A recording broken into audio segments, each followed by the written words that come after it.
Hi guys, magandang araw po sa inyong lahat. Ito naman po kaibigan nyo si Jake. Sa video natin ngayon, pag-usapan po natin ang sinasabi ni Congressman Richard Gomez na fake daw or stage ang ambush kay mayoralty candidate Kerwin Espinosa, no, na inambush siya habang nagtatulumpati or nagka-campaign, no. Before tayo guys magsimula, magpapasalamat muna po ako sa lahat ng mga viewers natin, subscribers, followers sa channel ko. Maraming salamat po sa inyong walang sawang panonood at suporta. Kung bago lang kayo sa channel ko at gusto nyong video na ito, paki-like lang po, share, and huwag kalimutang mag-subscribe. Ang sabi ni Richard Gomez, no, itatagalogin ko na lang, paano natin paniniwalaan ang isang dating ex-convict, self-confessed drug lord sa sinasabi na inambush daw siya. Stage daw ang ambush kay mayoralty candidate Kerwin Espinosa. May fake ambush ba na natamaan ang isa? May mga tatlo yata, including kay Kerwin Espinosa. And then bakit si Richard Gomez, no, bilang congressman ay galit na galit, no? Pinapalabas niya na fake kung hindi siya apektado. Sa palagay ko guys, nakikita ni Goma na malakas ang chance ni Kerwin Espinosa na dating drug lord, self-confessed drug lord na na-dismiss na rin ang kaso ng Supreme Court na palaya, manalo bilang mayor doon sa Leyte. Kasi sinisiraan niyang isa. Sabi nga ng mga netizen, mas maniniwala ako kay Kerwin Espinosa kaysa kay Richard Gomez, Congressman Richard Gomez. Bakit?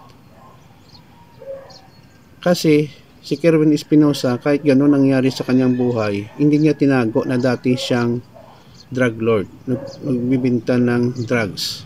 Hindi niya dinideny. Mahirap guys sa isang tao aminin ang kanilang pagkakamali, especially drugs related. Pero siya, inako niya na part ng kanyang buhay ay naging drug lord siya. I'm not saying na okay lang maging drug lord or magbenta ng drugs. But the thing is, the sincerity of the person is there. Okay? Kasi ang iba, ayaw nilang pag-usapan ang kanilang nakalipas. Pero itong tao na to ay willing, no, ipaalam ang kanyang past at willing siyang magbago. Si Richard Gomez naman, alam natin, isang sikat na artista noon, naging politiko, ang asawa niya is mayor. Kung tingin mo na, political dynasty na ngayon eh. Bakit natakot siya sa pagtakbo ni Kerwin Espinosa? Kung may tao sila dyan, nakaalyado, nakalaban ni Kerwin Espinosa, ipalaban. Kasing tao naman kung matibay niyan, bubutuhin at mananalo niyan. So, nakakatawa din ito si Goma, no? Kasi ang nangyari, sinisira niya ang kanyang kredibilidad. Alam ko nga dito sa Bacolod, before pumunta siya, no? Matagal na yun. May almost 20 years siguro.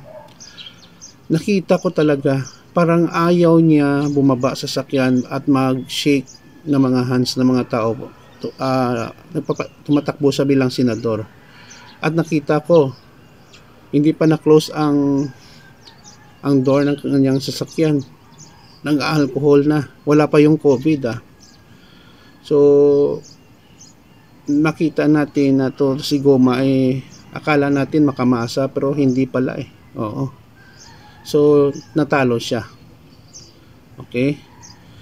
Ang advantage ng mga artista compared sa ordinaryong tao magtakbo sa politika, number one, konting kimbot na lang mananalo sila, may big chance sila, pero hindi guarantee kasi sikat na sila, kilala na sila. Kahit wala silang plataforma o hindi nila kaya tumakbo, no, sa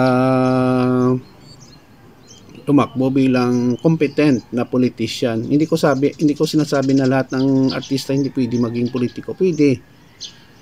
Pero ang kanilang personal ability, kanilang capacity to lead as politician, hindi naman yon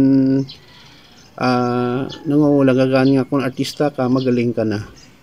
It is pinag-aaralan yon at sincerity, no, sa pagserbisyo sa bayan. Yun lang po guys. Please like, share. Kung may comment kayo sa video natin, pakilagay lang po sa comment section. Thank you po sa panonood at suporta. I love you all. Ingat po tayo. Don't forget to subscribe, share, and tuloy-tuloy lang po tayo panonood sa channel ko guys. Yun lang po. Bye bye.